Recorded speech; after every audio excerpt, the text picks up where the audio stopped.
Hey, look at that. We are live. Welcome. I'm Gus, the events guy. I'm Ashley, the cool chick. Anyway, sometimes we're coming at you live tonight to discuss. We were just on a group coaching call with the ladies from the the Power Conference to Advance Women, and we were talking about, and we were asked to talk about imposter syndrome. Right. You want to talk more about that? Sure. So I was like, what is imposter syndrome? Because like imposter is such a funny word, isn't it? It is. I mean, it was one I remembered from like soap operas from the 80s or something. But I experienced imposter syndrome for most of my life. Sorry. I was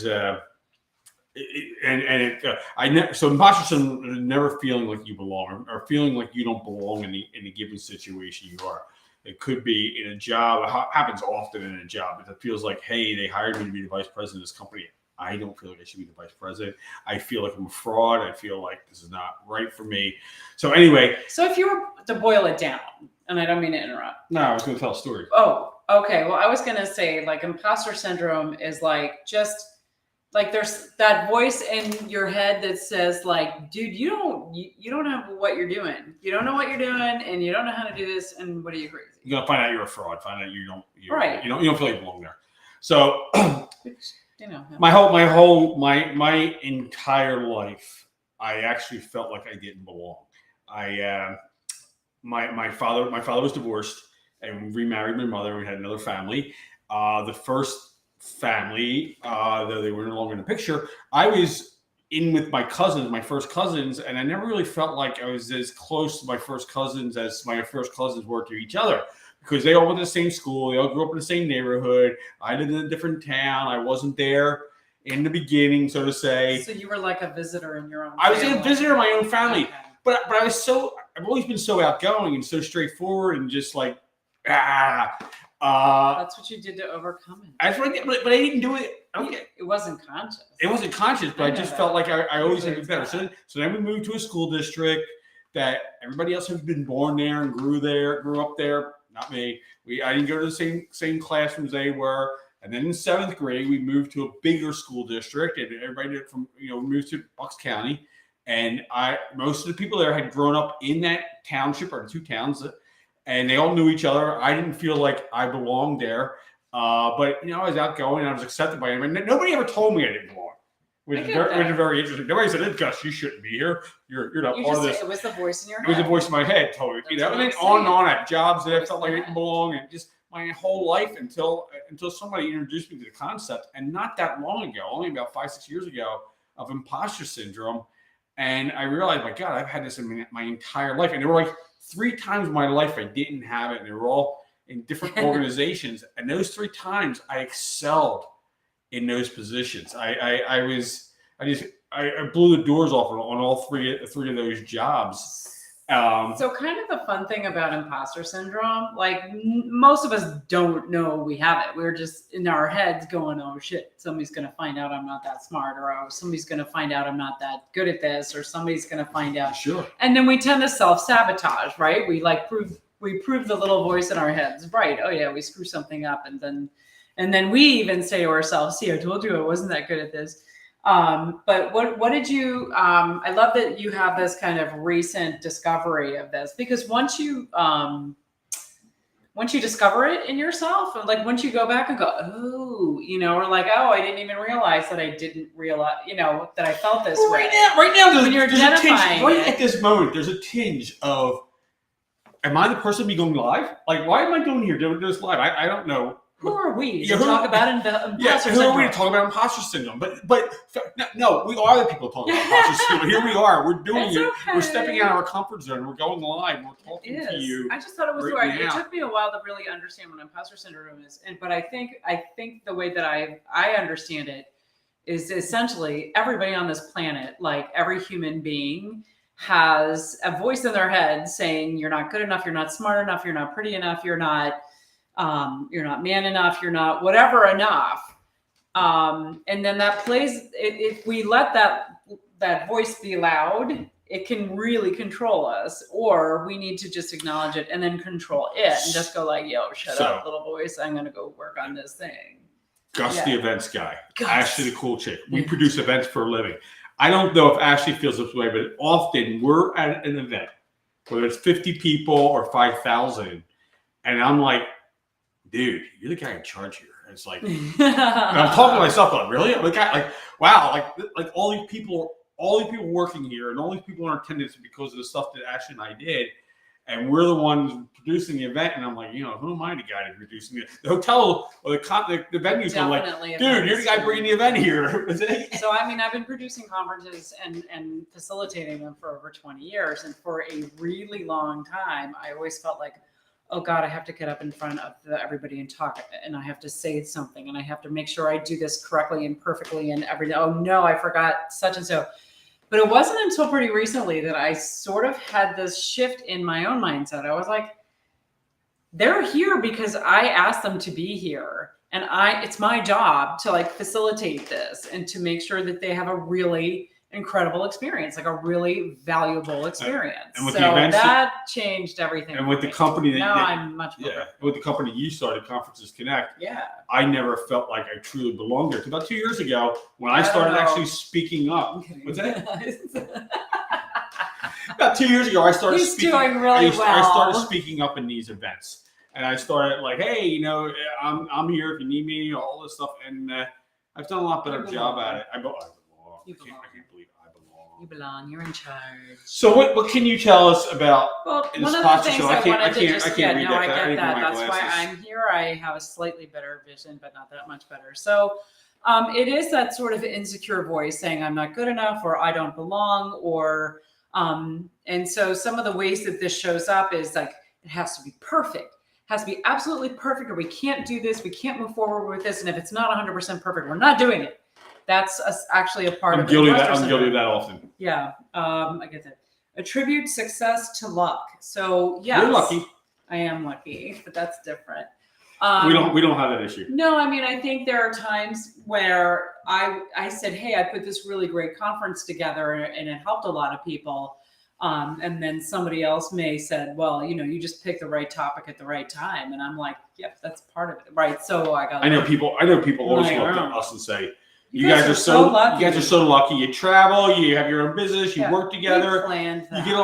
We're not. We worked really hard. We worked really hard to have the success in this business and our life that we have. And if you're interested in learning more, Ashley and I are always willing to talk because we like to see people succeed. We like to see people succeed. Yeah, we do. It's the greatest feeling in the world. It's like helping someone overcome some objection in their life and get to the next level. Another thing, and that's really big, unable to recognize success. Have you ever talked to somebody where you're like, oh my God, that was fantastic, that thing you did. And they're like, whatever, it's no big deal. Just my job. It's not as big as that. It was supposed to be this big, but it was only this big. And it's like, dude, just take the win, man. Come on. Fear of failure is definitely one that I think we've seen. I've had it forever. I still kind of have it. I don't like failing. Nobody likes failing. Failing kind of sucks, except when, now I understand it when I fail, that I'm taking the lesson forward and I take what I learned and moving forward. Do you have an example of a fear of failure? Sure. It's just sort of like not even trying. Like my parents kind of encouraged me to start my own business for a long time. And I was just like, oh, no. I mean, I just didn't think that I had it. I didn't have it. I didn't think that, and I didn't want to fail in front of everybody. I didn't want everybody to see me screw up. I think most people, I think we're probably in position right now. I think we have a little fear of failure. I think we have a little fear of failure right now. I think we have. I have a fear of failing, but what it doesn't do, it doesn't keep me from trying. It just drives me to work harder. But that's a total shift in mindset. That was not how I was. And the reality, I would just say, I'm not even going to try. The reality is, for fear of failure, the simple solution is you can't fail unless you quit. Right. And I don't know. There's very few people actually. I failed college. So I failed getting my degree. I quit because I didn't want to fail. But now I understand that right. Anyway, the other indicator, if you can relate to this, is difficulty asking for help. And I will tell you right now, I still have that problem. I just always thought I was supposed to have my shit together and do it myself and take care of everything. And then when people were like, no, you're supposed to hire people to help you do things. And I'm like, I am? I thought I was supposed to do it all myself. We had a conversation on our group coaching or group guy call last night about hiring people. But I had a problem this week that I was trying to solve myself, and it was a technical web problem. And I liken some of the back end stuff that I have to do on the websites that we own to like programming the old school VCRs. Every time you had to do it, you felt like it was new and you didn't know what you were doing. And until you did it like the fourth time. And so this was milling in my mind for like 2 hours, and finally I reached out to a company that helps us with the tech stuff, and they proved me right once again, or proved me wrong once again. And me trying to do it myself, I spent a little bit of money and I give you a lot of credit for trying to fix it yourself, but I also give you a lot of credit for saying, hey, you know what, I really don't know how to do this. Here's the problem. I could do it. It would take me 4 hours. This other person, I'm going to tell you the problem that I have with it. All right, tell me. It's a fine line between, as a business owner and owning this stuff, I need to know how it's done. Right. I don't need to know how to do it. I understand. I need to know that it needs to be done. I don't need to know how to do it. When we're busy with our heads down trying to figure out how to get it done. Yeah, we're just trying to solve the problem quickly. You sort of sit there and go, I'll just. And the interesting part with the problem was it was a quick solution. I didn't know how to do it. I just knew it had to be done. Right. And it got taken care of. Yeah. And then another problem. I'm thankful for that. So, steps to overcome Did we get through all of them? Imposter syndrome. Yes, we went through all of the sort of indicators of imposter syndrome. So the way to overcome imposter syndrome, there is acknowledge the feeling. Like you got to stop yourself and just go, oh, my little voice in my head is telling me that thing again. Like I'm too stupid. I'm not smart enough. I'm not big. I don't belong. All of those little voices. You just need to sort of stop and just remind yourself, like, okay, that little voice is telling me something, but it's just a little voice. It's interesting because that happened to me. Literally, the little voice in the last event we did. There was about 80 people in total at the event. Yeah, there were about 80 people at the event. I had 6 employees working for us. We had another 6 hotel staff working there. Yeah. We had 12, 14 speakers. I found myself in the back of the room going like, real let's go around. And it's like, dude, you're in charge here. Pay attention. Is everything working? Like, facilitating. You were facilitating. When we run events, Ashley facilitates, and she's fully in the event. And fully engulfed. She's fully engulfed, running the conversation between the speakers, the conference attendees. So, sometimes I'm asking the question everybody else is afraid to ask. I'm making sure that people are getting in the room fine. I'm making sure all the AV is working, the feeds are working, going out, making sure the meals and everything's working. The room's the right temperature. There's a big thing with events. The room is never the right temperature. Please. So always like just bring a jacket. Okay. So once you've acknowledged your imposter feelings, you need to understand the root cause. Like, why do you feel that way? Like, why is that voice saying what it's saying? Do you believe that you don't deserve success? Do you believe you're going to fail? Do you believe all of this thing, and why or why not? So just spend a little time with it, take a look at it. And I believed I didn't belong because I believed I'd fail at everything. So I was like, well, and if you believe it enough, then you will. Or I'd be found out. That was the thing. I was going to be found out. I'd be found out. I'm just they were going to put me in a little corner. Just a crazy woman. They're going to put me in a little corner. You're the one. You're the one. You're the one that did this. Yeah. You slipped in. You slipped in. You interviewed well. I know you. I know a couple times when you didn't belong.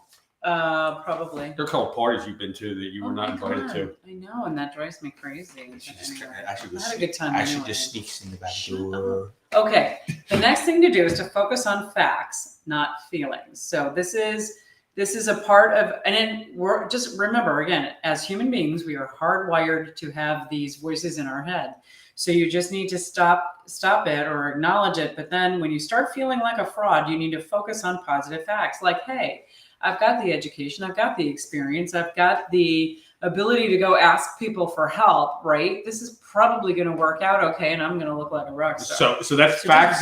That's facts, not feelings. Facts, not feelings. And in business, It's all facts. It's all facts. There's only one feeling you can have in business, and that's the feeling of celebration. Yes. So you can celebrate the wins. Every other feeling goes out the door to use facts to bring it in. So the other thing is to ask yourself if those thoughts that you have, are they helping you or are they hindering you? Like, I know that there are some people who have, like, if somebody tells them you're not good enough, that makes them just go, oh yeah, I'm going to show you, I'm going to rock this out. Now, if somebody comes up to me and says, you're not good enough, I'm like, oh my God, that's probably right.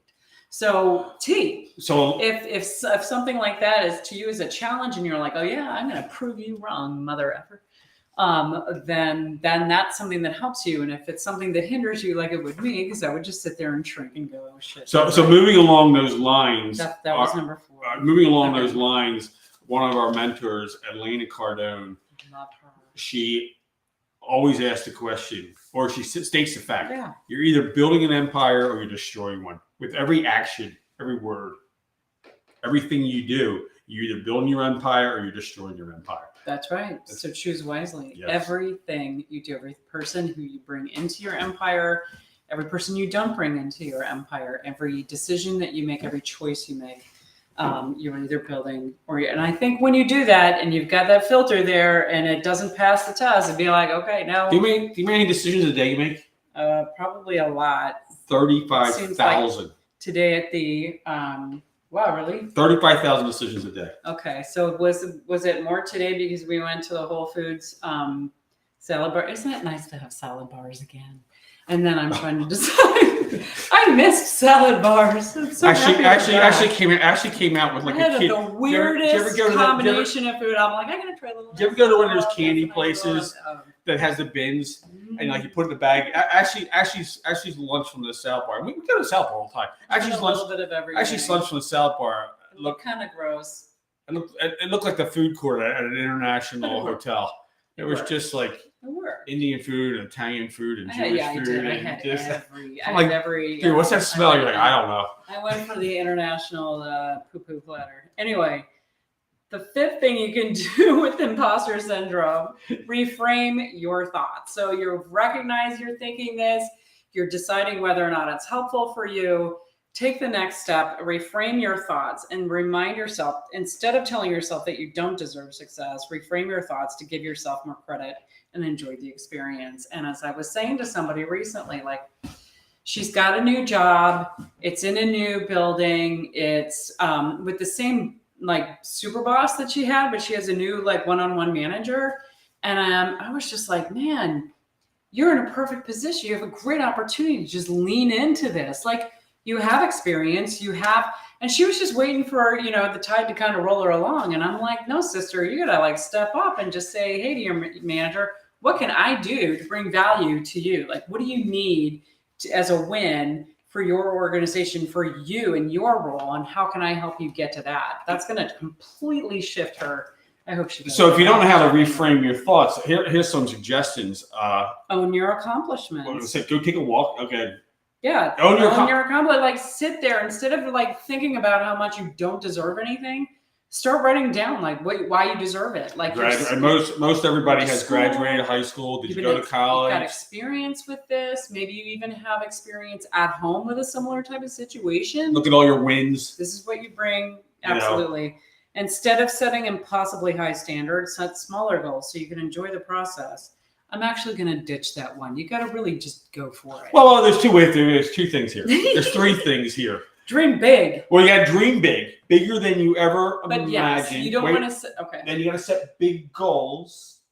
Targets. That's what I was going to get to. So we're setting more realistic targets so that you're celebrating as you accomplish. The dream is to own a fleet of jets. Right? Yeah. The goal is to get a jet park that we own. The targets are to make some money to get those jets. Okay. The action we take is getting on the phone, making phone calls, building the website. What's that? This is a good one. What's that? Remind yourself there will never be the perfect time.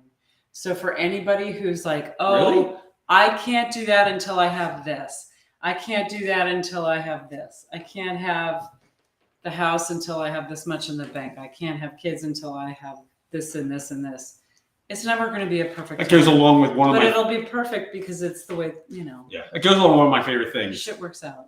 Shit works out, but No, whatever decision you make, you have to make a decision. Whatever decision you make is the best decision at the time, given the tools you have. It is. Oh. Give me the input. What's it say? And accept that we all have to start somewhere. Yeah. Yeah. I mean, you can't get moving forward on something until you. That's why I own the company, because I wanted to start at the top. Not always a good idea.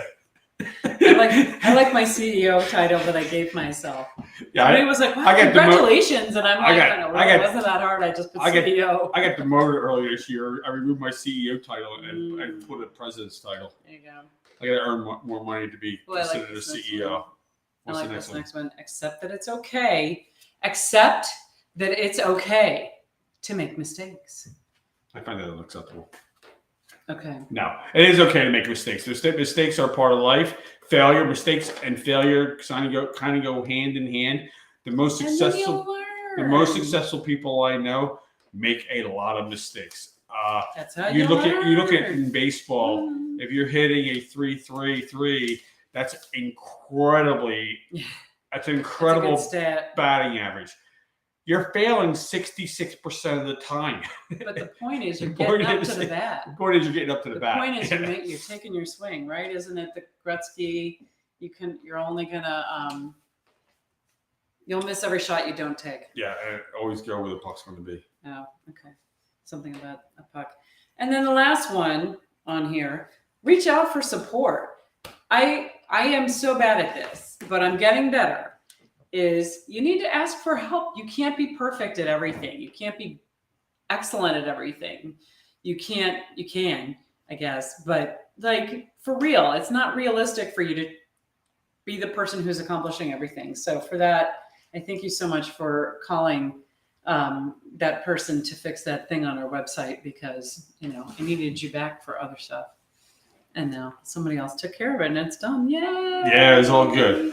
So what else is going on? Was there anything else on this? There's nothing else on this. We got through all 7 of them. There's probably some other copy there, but really, for the most part. The imposter syndrome can make you feel like you're not good enough. Yeah, you don't belong. We all feel it. I think that's the key. Or you're undeserving. They say like 70% of people feel this way. I think it's probably a lot higher. At some point in their lives. At some point in our lives, there's some aspect that we're like, I'm not that good at that. I don't know how to do that. I don't really want to go learn how to do that. I get it, but all right. I'm a really good home cook.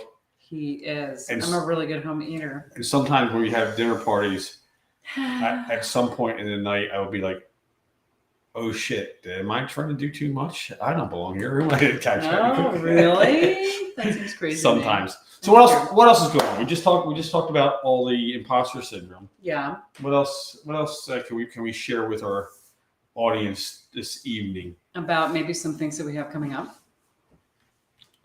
Yeah. I don't know. What you have in mind? We got the women's conference coming up in November 11th and 12th in Hollandale Beach, Florida. It's going to be at the Gulfstream Park. I can name a couple of our speakers. We have Sandy Glant, amazing productivity coach. We have Shelley Williams, who's the head of global sales for Hard Rock International. We are so excited to feature her. Renee Patron. She is building an empire of party host helpers nationwide. She has locations, I believe, in 33 cities around the country. Mm-hmm. And she's, first off, a friend. And we're glad to call her a friend. And now she's killing it. And she's gonna fly down and speak with us. Yeah, it's gonna be fun. It's gonna be amazing. So while we're in pre-agenda stage, and we have some more surprises and excitement for you. Ooh. We haven't. Okay. One of my favorite things about the event. Yes. What is that? You like that it's a Gulfstream Park. We're gonna have. Don't spoil it. Well, something exciting is going to happen. We have some exciting surprises coming up that we will tell you about when it's time. But in the meantime, we have some excellent pre-agenda pricing that's happening right now. It's $497 if you get your ticket now. So this is already happening. This is November 11th and 12th. This is a Friday, Saturday. It's in the Fort Lauderdale area. So if you're flying to Fort Lauderdale, probably easier Or Miami. than Miami. You think it's equidistant? It's It's really going to be 10 It's on like right on the line. But it's really going to, what it's really going to amount to is who's got the best flights. True. And if you get them now, you can get them cheap. Oh, Yes. I do something else. What? We have amazing sponsor opportunities. Yes, we do. We have the opportunity for folks who want to bring in product or showcase their products and services at the conference, like in an exhibit space. We also have an opportunity for sponsorships, like just flat out have your logo everywhere kind of thing. We also have an opportunity for team tickets. So if you work for a company that has a women's employee resource group and they're looking for an opportunity to like have everybody do like this as a retreat, if you've got a group of friends who want to do this as a girls' weekend, again, that $497 ticket is as low as we go. Yeah. Anything else? One of the sponsor packages includes a speaking slot. Yes. Easy for me to say. Yes. So Speaking if you're interested, slot. just reach out. We'll Yes. talk. Yes. Yes. So that's going on. That's going on. We're still going on with our group coaching call. We had somebody call. We have a product that we forget that we have. Which one? The Learning Center. Oh, We have a training 2 center. years So and if 2 you're in the days. utility industry, we have, I think, 5 different classes in there from change management and social media Yes. for utilities. We Yes. had the last 3 or Change 4 management conferences. change management conferences. We had the last 3 or 4 women's conferences on that We platform. also we record the group coaching calls that we do for the women's conference. If you want it all, we have a pass and buy the whole package. Yeah, absolutely. So we have an opportunity to do that. DM me Yeah. below. Yeah. Yeah. What else? We're getting ready to roll into a holiday weekend here. Yeah, you guys, if we don't see you, have a phenomenal 4th. Yes. Yay, independence. Yay. All right. I think we're going to wrap this up. Thank you so much for listening this evening. Thanks for joining us. And we will see. We'll probably see you Thursday. I think so. 2 days from now. Yes. That's right. Yeah. We'll see you in a couple of days. We'll see what happens. We'll come up with something else to talk about. Yes. Anyway, talk to you later.